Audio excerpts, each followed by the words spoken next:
There was that one place I always thought about, and I just wanted to be there with you. The place that no eye has ever seen, the place that no heart has ever perceived. I had a great feeling inside of me. Assalamualaikum warahmatullahi wabarakatuh. Hai semuanya. Perkenalkan, nama saya Retno Lansari dengan NIM 2302127178. Perkenalkan, nama saya Rania Uliana Nasti dengan NIM 2302127156. Nah, baiklah, tujuan kami berdua di sini, kami akan memenuhi tugas mata kuliah akuntansi sektor publik. Kami akan mempresentasikan materi kami, yaitu laporan keuangan sektor publik. Selamat menyaksikan.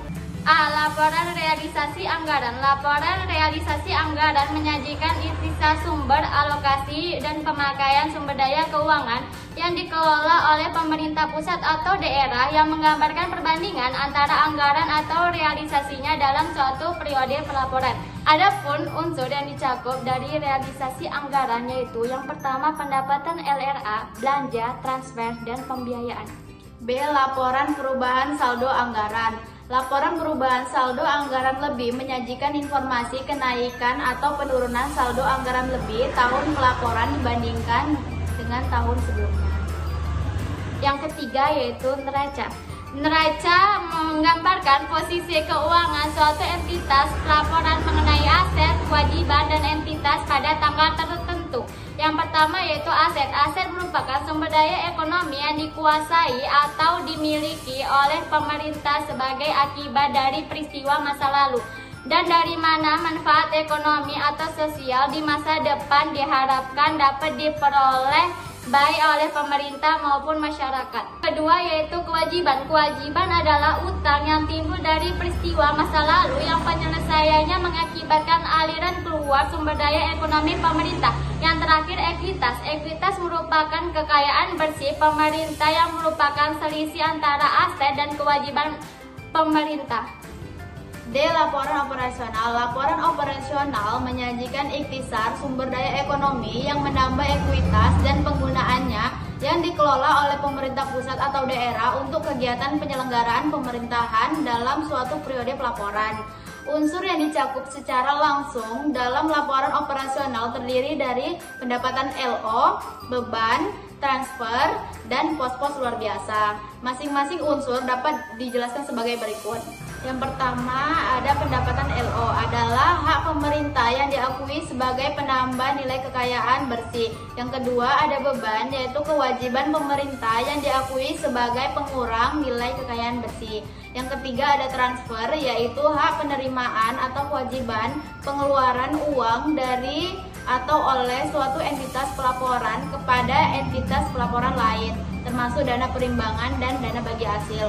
Selanjutnya laporan arus kas. Laporan arus kas menyajikan informasi kas sehubungan dengan aktivitas, operasi, investasi, pendanaan, dan transitoris yang menggambarkan saldo awal, penerimaan, pengeluaran, dan saldo akhir kas pemerintah pusat atau daerah selama periode tertentu. F. Pelaporan perubahan ekuitas. Laporan perubahan ekuitas menyajikan informasi kenaikan atau penurunan ekuitas tahun pelaporan dibandingkan dengan tahun sebelumnya. Nah, yang terakhir, catatan atas laporan keuangan. Catatan atas laporan keuangan meliputi penjelasan naratif atau rincian dari angka yang tertera dalam laporan realisasi anggaran, laporan perubahan SAL, laporan operasional, laporan perubahan ekuitas, neraca, dan laporan arus kas. Catatan atas laporan keuangan mengungkapkan atau menyajikan atau menyediakan hal-hal sebagai berikut. Yang A. Mengungkapkan informasi umum tentang entitas pelaporan dan entitas akuntansi. B.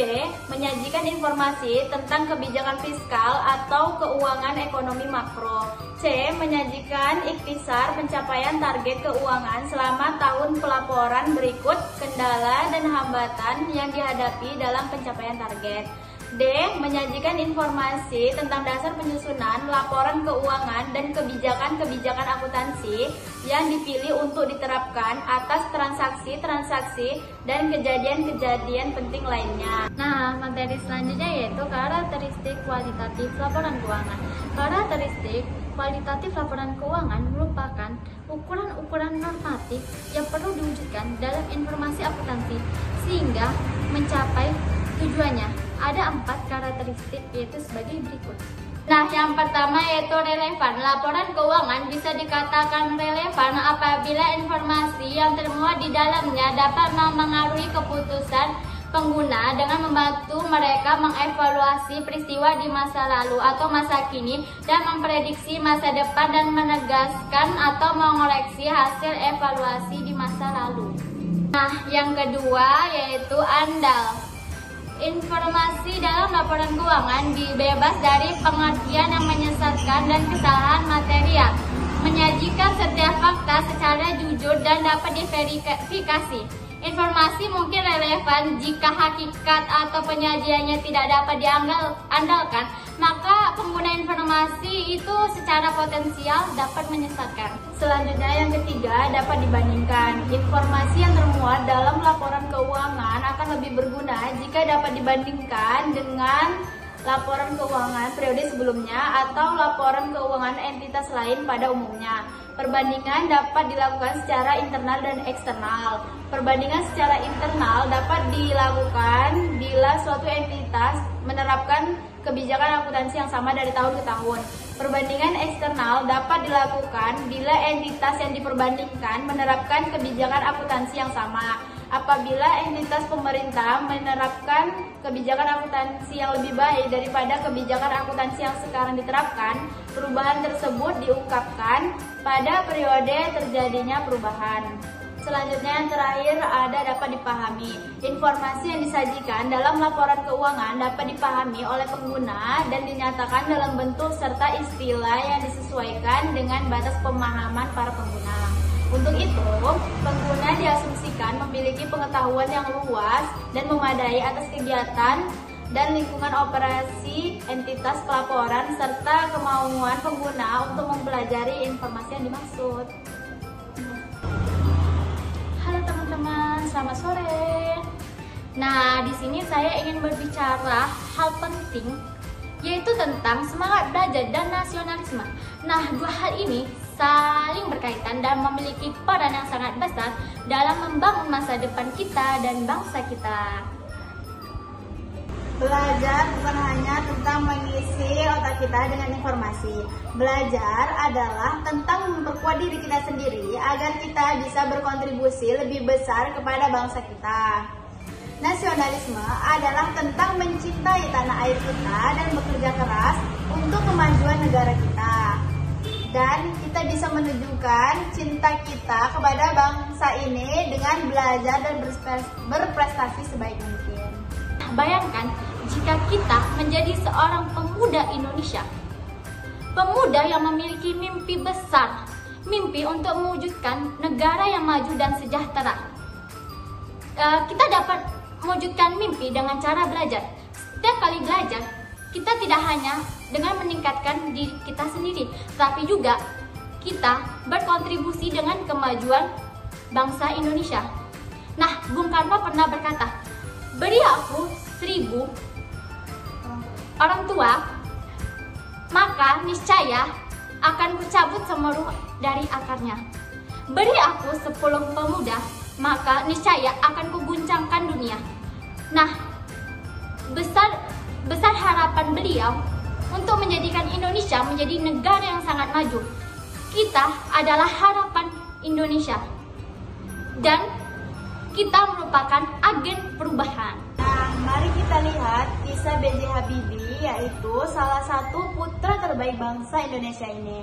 Dengan kerja keras dan semangat belajarnya, beliau berhasil menjadi seorang ahli di bidang aeronautika dan berkontribusi besar bagi Indonesia.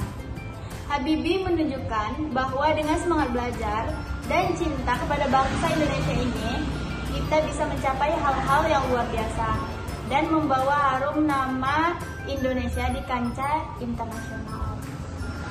Nah teman-teman, mari kita jadikan semangat belajar ini sebagai bentuk nyata dari nasionalisme kita.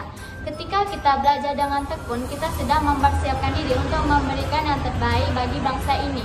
Kita sedang mempersiapkan diri menjadi pemimpin masa depan yang akan membawa Indonesia menuju kejayaan. Jangan pernah lelah untuk belajar. Setiap usaha yang kita lakukan, setiap ilmu yang kita peroleh adalah bentuk cinta kepada Indonesia. Mari kita bersama-sama membangun negeri ini dengan ilmu, semangat, dan dedikasi. Hai, di sini saya akan memberikan berita terkini mengenai laporan keuangan sektor publik 3 tahun sebelumnya, yaitu pada tahun 2021. Dengan judul Transparansi Keuangan Daerah Meningkat. Nah, pada tahun 2021, Kementerian Keuangan melaporkan peningkatan signifikan dalam transparansi keuangan daerah. Hal ini sejalan dengan implementasi budgeting dan reporting di berbagai daerah yang memungkinkan akses publik terhadap data anggaran dan realisasi. Provinsi Jawa Barat, Jawa Tengah, dan DKI Jakarta menjadi contoh daerah yang telah berhasil meningkatkan keuangan dan akuntabilitas keuangan mereka. Oke teman-teman, sekian berita dari saya. Nah, saya di sini akan menjelaskan tentang jurnal mengenai laporan keuangan sektor publik, yang dimana nama jurnal itu Jurnal Mahasiswa Akuntansi Yunita Vol 2 nomor 1 tahun 2022 dengan nama penulis Fadilatul Jannah Yedidah Cahya AP, tentang analisa laporan keuangan sektor publik dan elemen untuk penilaian akuntabilitas serta kinerja pemerintah daerah. Nah, jadi laporan keuangan sektor publik berperan penting dalam upaya membentuk akuntabilitas sektor publik. Tuntutan penerapan akuntabilitas sektor publik semakin meningkat. Untuk meningkatkan kebutuhan informasi keuangan sektor publik yang terbuka, informasi ini menjadi landasan pertimbangan ketika mengambil keputusan. Akuntansi sektor publik berperan penting dalam menyusun laporan keuangan sebagai akuntabilitas publik. Mahmudi 2008. Menurut Peraturan Pemerintah Nomor 71 Tahun 2010 terkait standar akuntansi pemerintah masyarakat, tujuan pelaporan keuangan pemerintah yaitu menyajikan informasi yang bisa digunakan untuk menetapkan keputusan dan menunjukkan akuntabilitas entitas atau sumber daya yang diberikan kepadanya dengan cara sebagai berikut. Yang pertama, memberikan informasi terkait lokasi sumber daya ekonomi. Yang kedua, memberikan informasi terkait perubahan posisi sumber daya ekonomi. Yang ketiga, memberi informasi tentang sumber alokasi dan penggunaan sumber daya ekonomi. Yang keempat, memberikan informasi tentang bagaimana entitas pelaporan, pembiaya, operasi, dan mengolah kas. Ya, dan yang terakhir yaitu memberikan informasi terkait potensi pemerintah untuk membiayai kegiatan pemerintah. Baiklah, hanya sampai sini jurnal yang dapat saya ambil. Lebih dan kurangnya saya mohon maaf. Bye-bye. Nah, baiklah.